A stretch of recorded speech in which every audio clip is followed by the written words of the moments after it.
మిత్రులకు నమస్కారం. నేను మీ బీపీఆర్. మేరీ కోమ్ మణిపూర్లోని ఒక చిన్న గ్రామంలో జన్మించింది.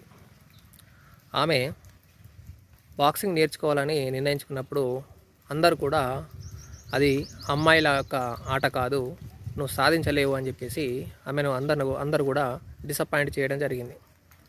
అయితే ఆమె వాళ్ళందరి మాటలు లెక్క చేయకుండా ప్రతిరోజు బాక్సింగ్ సాధన చేయడం జరిగింది. చాలా దెబ్బలు తగిలాయి. అయినప్పటికీ ఆమె ఎక్కడ కూడా ఆ యొక్క బాక్సింగ్ను వదిలిపెట్టలేదు. చివరికి ప్రపంచ ఛాంపియన్షిప్లో ఆమె విజయం సాధించడం జరిగింది. కాబట్టి ఎవరు మిమ్మల్ని డిసప్పాయింట్ చేసినప్పటికీ మీరు మీపైన నమ్మకం పెట్టుకున్నట్టయితే ఖచ్చితంగా మీరు కూడా మేరీ కోమ్ లాగా విజయం సాధించడం జరుగుతుంది. కాబట్టి మీపైన మీరు మీ యొక్క నమ్మకాన్ని మాత్రం వదలకండి. జై హింద్.